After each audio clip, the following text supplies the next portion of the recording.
on the line with us is George Schraer. Am I saying that right, George? Schraer? Yeah, you got it. Great. Thru, yep. Okay, the founder of Building Tomorrow. You're building schools in East Africa, 18 schools and counting so far. The website is buildingtomorrow.org. You're in New York City right now for the 10th Annual Clinton Global Initiative. And tell us about Building Tomorrow, George. Well, we're an organization that's been around for 8 years, doing a lot of work to help provide access to quality education in Uganda and hopefully East Africa as well. We currently have, as you mentioned, 18 schools that we're working on. We have another 5 that are actually under construction, and we're in the middle of launching a fellowship program, which is taking collegiate graduates from Uganda and putting them in very rural-based classrooms to help improve the quality of leadership amongst head teachers and teachers in the school. That is absolutely great. I'm assuming you're building schools for girls as well as boys? Yes, we actually have about an even split in terms of enrollment, and we do a lot of work to ensure that we have women represented on a lot of the management and construction committees that we employ to get our schools built.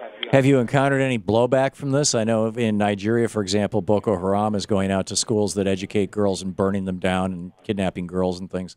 Has that migrated to Uganda? No, luckily that kind of sentiment towards girls' education does not exist in Uganda, but it's one that one that obviously we share a lot of concern over, just because there's so much work that needs to be done in sub-Saharan Africa to ensure universal access for boys and for girls. Yeah. How did you start Building Tomorrow? We started, actually I served as an intern with the United Nations World Food Program for a summer and studied a school feeding program, which was an interesting way to gain access to schools, because a lot of kids were coming to school just because their parents were being promised that they would be fed in exchange for coming to class. And so we began 8 years ago and have been growing pretty steadily since. Wow, that's great.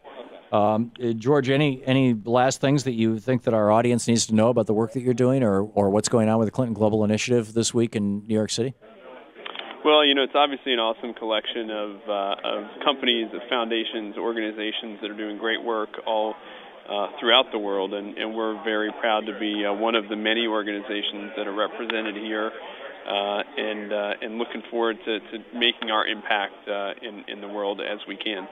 Great. George Schraer, the website is buildingtomorrow.org. George, thanks a lot for being with us today. Sure, thanks for having me. Sure, my pleasure. Great talking with you. It's great. I've spent a fair amount of time in Uganda. It's a country very close to my heart.